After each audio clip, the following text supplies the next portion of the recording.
अध्याय 4 को कंटिन्यू करते हैं। हे भरतवंशी, जब भी और जहां भी धर्म का पतन होता है और अधर्म की प्रधानता होने लगती है, तब तब मैं अवतार लेता हूँ। यहाँ पर सुजामी शब्द महत्वपूर्ण है। सुजामी सृष्टि के अर्थ में नहीं प्रयुक्त हो सकता, क्योंकि पिछले श्लोकों के अनुसार भगवान के स्वरूप या शरीर की सृष्टि नहीं होती, क्योंकि उनके सारे स्वरूप शाश्वत रूप से विद्यमान रहने वाले होते हैं। अतः सुजामी का अर्थ है कि भगवान स्वयं यथा स्वरूप में प्रकट होते हैं। यद्यपि भगवान कार्यक्रमानुसार अर्थात ब्रह्मा के एक दिन में 7वें मनु के 27वें युग में द्वापर के अंत में प्रकट होते हैं, किंतु वे इस नियम का पालन करने के लिए बाध्य नहीं रहते, किंतु क्योंकि वे स्वेच्छा से कर्म करने के लिए स्वतंत्र हैं। अतः जब भी अधर्म की प्रधानता तथा धर्म का लोप होने लगता है, तो वे स्वेच्छा से प्रकट होते हैं। धर्म के नियम वेद में दिए हुए हैं। यद्यपि इन नियम का पालन करने में कोई त्रुटि आती है, तो मनुष्य अधार्मिक होता है। श्रीमद् भगवत में बताया गया है कि ऐसे नियम भगवान के नियम हैं। केवल भगवान ही किसी धर्म की व्यवस्था कर सकते हैं। वेद भी मूलतः ब्रह्मा के हृदय में से भगवान द्वारा उच्चारित माने जाते हैं। अतः धर्म के नियम भगवान के प्रत्यक्ष आदेश में हैं। भगवत गीता में अधोपान इसी नियम का संकेत है।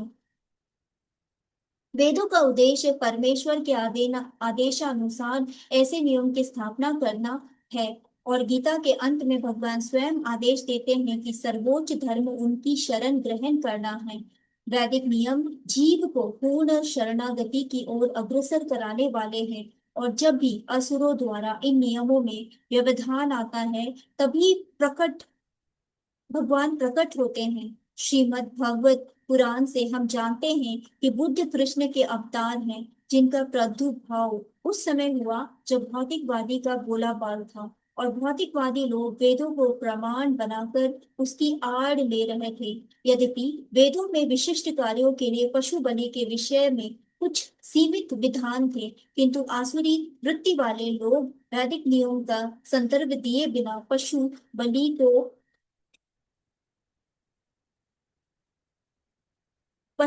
को अपनाए हुए थे। भगवान बुद्ध की इस अनाचार को रोकने तथा अहिंसा के वैदिक नियम की स्थापना करने के लिए अवतरित हुए। अतः भगवान के प्रत्येक अवतार का विशेष उद्देश्य होता है, और इन सबका वर्णन शास्त्रों में हुआ है। यह तथ्य नहीं है कि केवल भारत की धरती में भगवान अवतरित होते रहे हैं। वे कहीं भी और किसी भी काल में इच्छा होने पर प्रकट हो सकते हैं। वे प्रत्येक अवतार लेने पर धर्म के विषय में उतना ही कहते हैं जितना कि उस परिस्थिति में जन समुदाय विशेष समझ सकता है, लेकिन उद्देश्य एक ही रहता है, लोगों को ईश्वर भावना भवित करना, धार्मिक नियमों के प्रति आज्ञाकारी बनाना।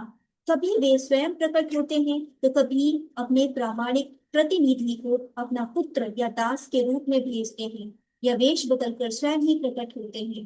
भगवत गीता के सिद्धांत अर्जुन से कहे गए, अतः वे किसी भी महापुरुष के प्रतीक हो सकते थे, क्योंकि अर्जुन संसार के अन्य भागों के समान पुरुषों की अपेक्षा अधिक जागरूक था। दो और दो मिलकर चार होते हैं। यह गणितीय नियम प्राथमिक कक्षा के विद्यार्थी के लिए उतना ही सत्य है जितना कि उच्च कक्षा के विद्यार्थी के लिए। तो भी गणित उच्चतर तथा निम्नतर होता है। अतः भगवान प्रत्येक अवतार में एक जैसे सिद्धांतों की शिक्षा देते हैं, जो परिस्थितियों के अनुसार उच्च या नीच प्रतीत होता है। जैसे कि आगे बताया जाएगा कि धर्म के उच्चतर सिद्धांत चारों वर्णाश्रमों को स्वीकार करने से प्रारंभ होते हैं। अवतारों का एकमात्र उद्देश्य सर्वत्र कृष्ण भावना वृत्त को उद्बोधित करना है।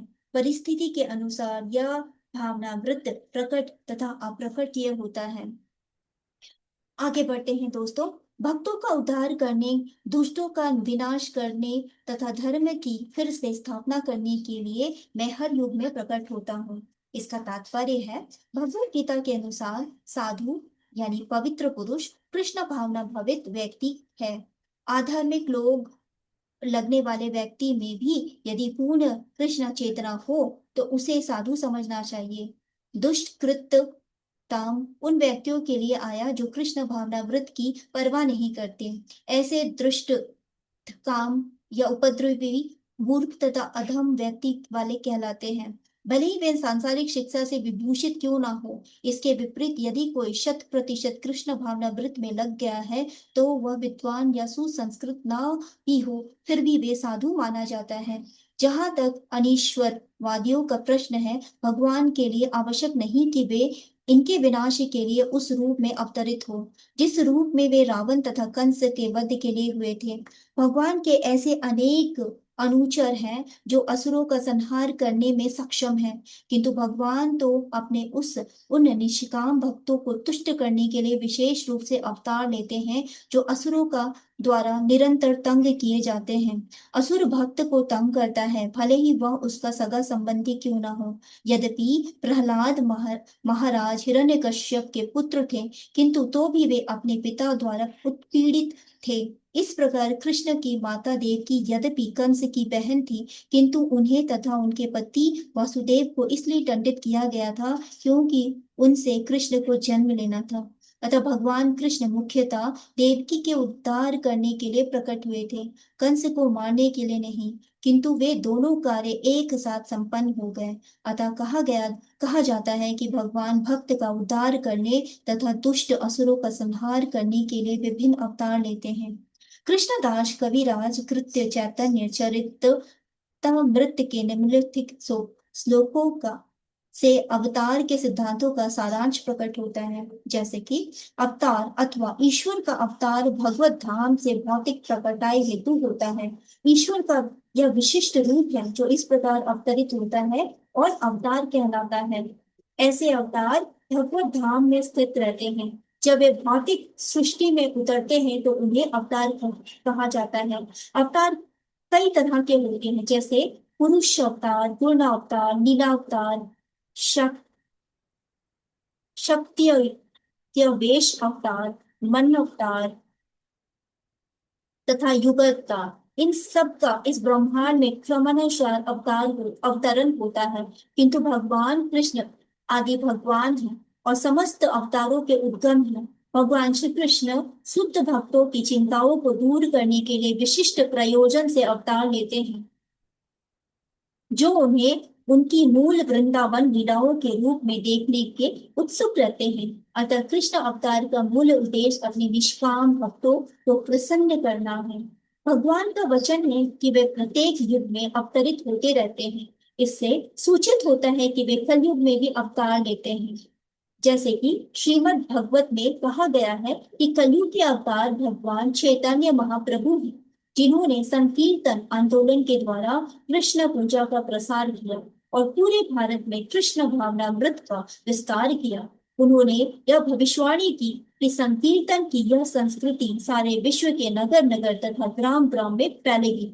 भगवान चैतन्य को गुप्त रूप में किंतु प्रकट रूप में नहीं, उपनिषदों, महाभारत तथा भागवत जैसे शास्त्रों के गुहा अंशों में वर्णित किया गया है। भगवान कृष्ण के भक्तगण भगवान चैतन्य के संकीर्तन आंदोलन द्वारा अत्यधिक आकर्षित रहते हैं। भगवान का यह अवतार दुष्टों का विनाश नहीं करता, अपितु अपनी हेतु की कृपा से उनका उद्धार करता है। मिलते हैं अगले वीडियो में।